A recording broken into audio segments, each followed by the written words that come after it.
মানিকগঞ্জের বিজয় মেলা বলতে ছোটবেলা থেকে আমরা যে মেলাটা দেখে এসেছি, এইবারের চিত্রটা পুরোটাই ব্যতিক্রম। মহান মুক্তিযুদ্ধে যারা অংশগ্রহণ করেছেন এবং শহীদ হয়েছেন সকলের প্রতি রইল বিনম্র শ্রদ্ধা।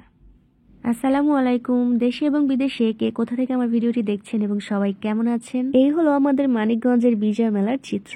প্রতি বছর যেরকমটা দেখে থাকি, এবার কিন্তু সেরকমটা নয়। সকাল সকাল মানিকগঞ্জ উচ্চ বিদ্যালয়ের মাঠ প্রাঙ্গণে চলে গিয়েছিলাম, ভেবেছিলাম ডিসপ্লে হবে আর অনেক কিছু হবে, কিন্তু কিছুই হয় নাই। কেন হলো না আমি জানি না। তো যাই হোক, এদিক সেদিক অনেক মানুষ হাঁটাহাঁটি করছিল, আর এখানে দেখেন মাথার উপর কয়েকটা ড্রোন শুধু ঘোরাঘুরি করছিল, আর অনেকেই ফটো সেশন করতে ব্যস্ত, ফটোগ্রাফার ব্যস্ত, প্রিয়জনেরা ব্যস্ত। তো অনেকেই সুন্দর সুন্দর ছবি তুলছিল, কিন্তু আমাকে ছবি তুলে দেওয়ার মতো মানুষ আমি পাচ্ছিলাম না। এত মানুষের ভিড়ে সবাই সবাইকে নিয়ে ব্যস্ত। আমি চিন্তা করলাম এই মামার একটা ছবি তুলি। মামাকে বললাম, মামা একটা ছবি তুলতে পারি? সে সুন্দর করে পোজ দিল, নিয়ে নিলাম মামার একটা সুন্দর ছবি। ইতিমধ্যে কিন্তু প্রোগ্রাম শুরু হয়ে গেছে, কবিতা আবৃত্তি হচ্ছিল আর অনেকেই বসে শুনছিল। চলেন যাই এবার মেলার স্টলগুলো আপনাদেরকে ঘুরে ঘুরে দেখাই। প্রতি বছর যেরকম স্টল আমরা বিজয় মেলায় দেখতে পাই সেগুলো কিন্তু একদমই ছিল না। নিজেদের তৈরি পণ্য নিয়ে যারা বিজনেস শুরু করেছে তাদের স্টলগুলোই মূলত এখানে ছিল। প্রত্যেকটা স্টল খুব সুন্দর এবং পরিপাটি ছিল।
অল্প পরিসরে হলেও আমার কাছে মেলাটি কিন্তু ভালোই লেগেছে। আপনাদের কাছে কেমন লেগেছে অবশ্যই কমেন্ট করে জানাবেন।